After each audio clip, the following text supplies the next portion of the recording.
All right, the Viking shocks coilover setup is here. That's what those look like.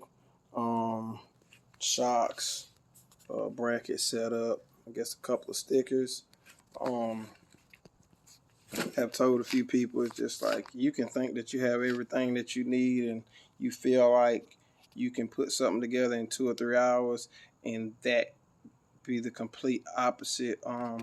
If you just take into account how many parts you have to buy and how many parts you have to unbox, you'll probably spend 5 hours, anywhere from 5 to 10 hours, unboxing stuff on a project. Like literally spend a whole day unboxing stuff. Not at one time, but like this unboxing project and looking to see everything that I got and what it's gonna need and putting it together. So you think, oh, the shocks are just gonna come. I'm just gonna get them and I'm just gonna slap them on there. No, you gotta like completely put them together.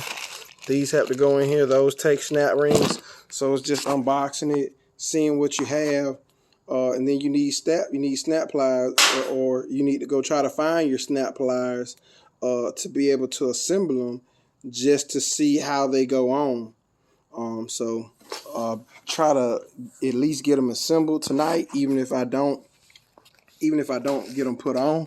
So that turns into more job than one might.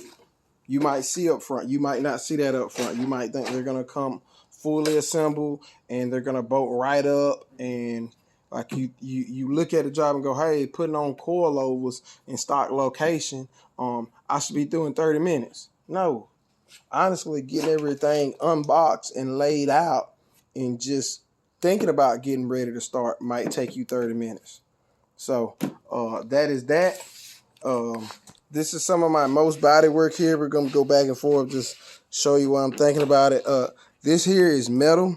I am honestly thinking about TIGging this, actually getting it bare metal, and where it's low, I've tried to hit it out to get it smooth, but where it's low, actually TIGging it, or I actually thought about trying lead filler, because it's going to have a lot of music in it, and I don't want it to start flexing and chip the paint off. So back and forth on how I'm going to do this. If not, the next option is fiberglass and a real thin coat of like glassing the Bondo to get that.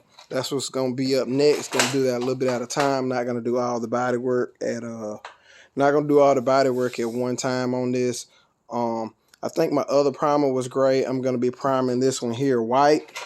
So something else I like to do. This still is a budget build. I'm not sure what it looks like right now, but it still is a budget build. So white sandable primer, white paint, and then it is going to be a pearl. So I get a pearl clear, and I do the door jambs, the trunk, behind the bumper, around the fenders. I paint all that stuff myself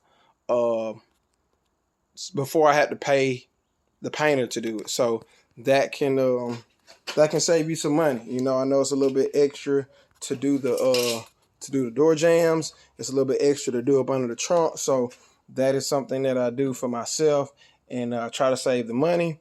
I go ahead and I sand the car down. I do all the body work, and I go ahead and prime the car, and then I sand the car, and then I wet sand the car before it goes to paint.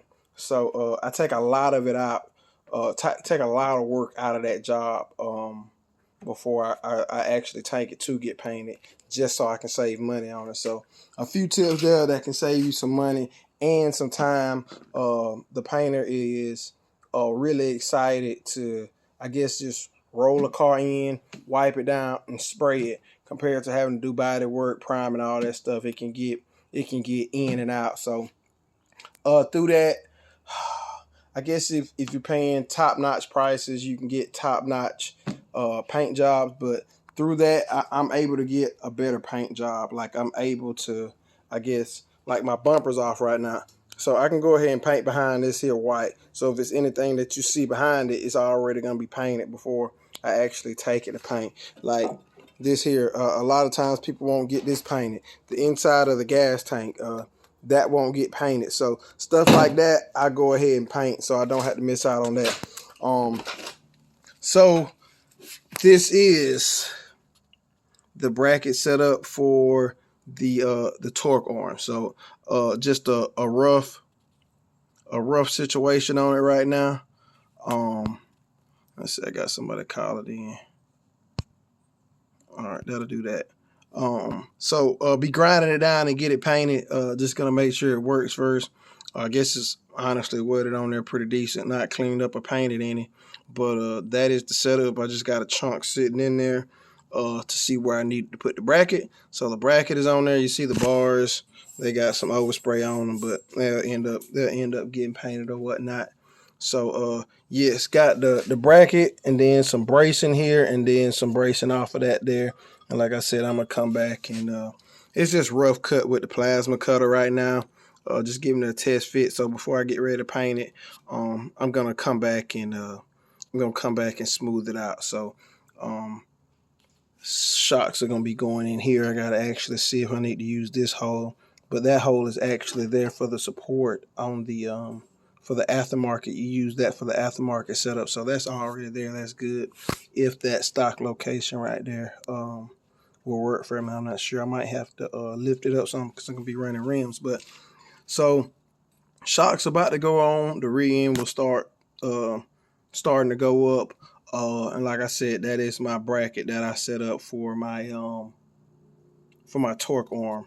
And like I said, once I clean it up and paint it, it will look way better. I can't really say I'm that impressed with it right now. Oh, my holes are also oversized right now. So I'm going to actually bolt it up and put washers on each side. Once I put washers on each side and get it in the direction that I need as far as how much tilt I got in it, I'm going to be welding the washers to each side, so I have a perfect circle, so the torque arm does not move. So that's what's going on. Hopefully I can get most of that situated by tonight and tomorrow, and maybe in the next day or so, I can have the rear end up. And if my chunk has not came, I will just use that chunk and just slide the axles in, and I'll be able to roll the car. So that's what's up. Stay tuned. I will keep trying to post some updates of what's going on here. So that is it from that side.